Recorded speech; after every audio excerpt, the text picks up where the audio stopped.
Les conséquences de la masturbation. Freud affirme que le sexe, comme fonction affective et spirituelle, est le résultat de l'union d'un homme et d'une femme qui s'aiment et se complémentent. En vertu de cela, Freud appelle la masturbation le vice solitaire, car l'autre personne n'existe que dans notre imagination. Le masturbateur pense à une femme si c'est un homme, et si c'est une femme elle pense à un homme, et se masturbe au nom de cette personne. L'épuisement est donc multiplié, car il est à la fois sexuel et cérébral. Cette image de la femme qui imprègne le subconscient revient faire surface dans le processus inconscient du sommeil, pendant les rêves, ce qui provoque ces fameuses pollutions nocturnes.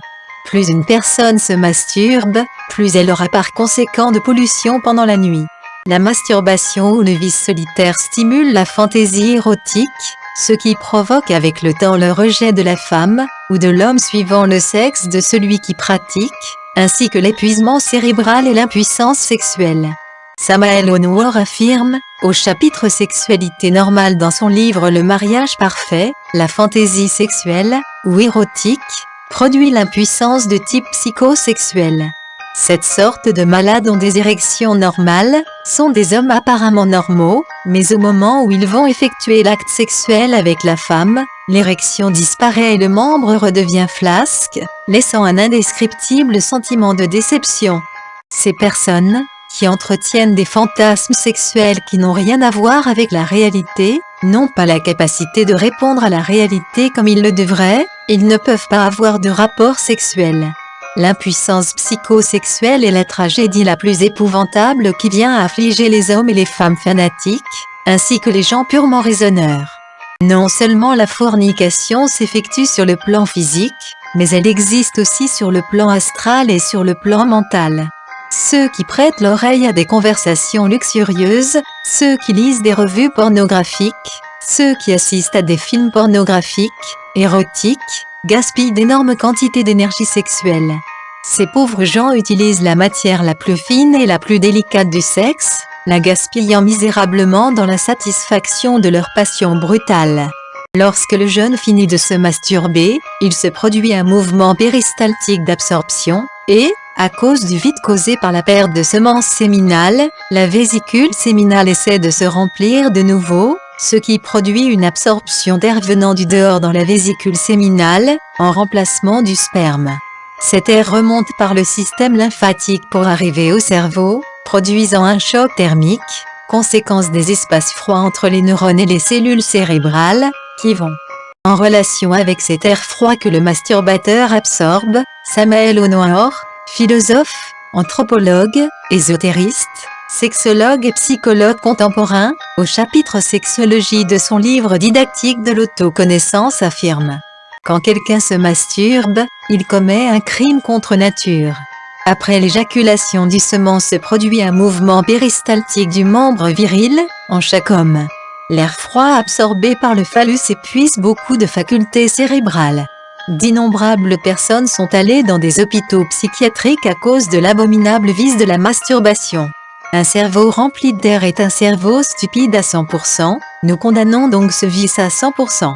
Point conséquence durant la croissance.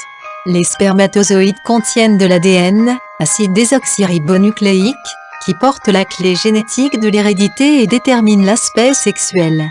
Ils contiennent aussi de l'ARN, acide ribonucléique, des enzymes, des protéines, de la lécithine, du calcium, du phosphore, des glucosides, des sels biologiques, etc. Les spermatozoïdes contiennent 20% du liquide céphalo-rachidien. En se masturbant, une jeune personne extrait ces composants de son organisme, ce qui lui empêche d'avoir une croissance normale, car c'est cette même énergie dont il a besoin pour se développer qu'il gaspille. Quand le masturbateur épuise le calcium de son organisme, cela produit de la torpeur au niveau de ses jambes et de fortes douleurs dans ses os. Les os forts indiquent la virilité. C'est dans la moelle osseuse que se forment les globules rouges, les plaquettes, etc. Le jeune masturbateur ne permet pas une bonne croissance de sa moelle osseuse et cela entraîne des mauvaises conséquences durant le restant de sa vie. En épuisant le phosphore par la masturbation, se créent des problèmes nerveux, des tremblements, etc. La perte de la lécithine par la masturbation provoque la neurasthénie qui se manifeste par un manque de vitalité, d'énergie, par de la mollesse.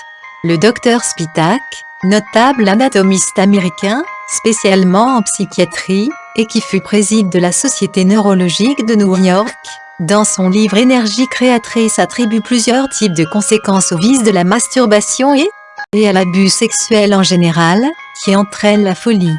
Étant donné que le cerveau est composé majoritairement de lécithine, lorsque celle-ci est perdue par l'éjaculation séminale, c'est des nerfs et des tissus du cerveau qu'elle est enlevée. Quand le jeune se masturbe, peu lui importe le temps, il perd donc son énergie sexuelle très rapidement. Cela produit au niveau psychologique l'éjaculation précoce. En outre, la masturbation produit une dilatation des sphincters, ce qui augmente encore plus l'éjaculation précoce. Dans chaque éjaculation, l'homme perd de 300 à 400 millions de spermatozoïdes avec les grandes capacités d'énergie qu'ils contiennent. Qu'est-ce que l'être humain obtiendrait-il s'il connaissait le mystère de la pierre philosophale et apprenait à libérer l'énergie du sperme contenue dans son propre organisme? Le résultat ne serait autre que le super-homme. La prostate est une glande située exactement au col de la vessie. Elle sécrète un liquide blanc et visqueux qui sert de véhicule aux spermatozoïdes. Cette glande complète normalement son développement à l'âge de 21 ans. Quand le jeune se masturbe avant d'avoir terminé sa croissance, qui est atteinte à l'âge de 21 ans, il atrophie sa prostate, ce qui a pour conséquence après une vingtaine d'années d'occasionner la prostatite, l'hypertrophie de la prostate. La prostatite empêche d'uriner, la personne qui en est atteinte utilise une sonde et doit se faire opérer ensuite pour enlever cette glande. Cette opération, tout comme la vasectomie, provoque l'impuissance sexuelle.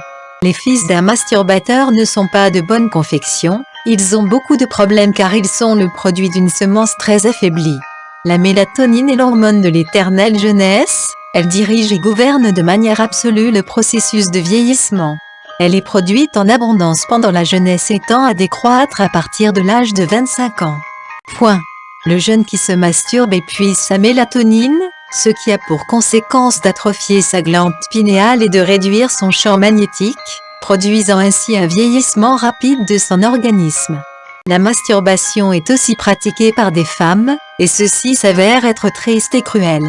Il en va de même pour les femmes que pour les hommes, les conséquences sont similaires, obstacle au développement du cerveau, nervosité, frigidité sexuelle, épuisement physique, perte de la mémoire, de la vitalité et du magnétisme.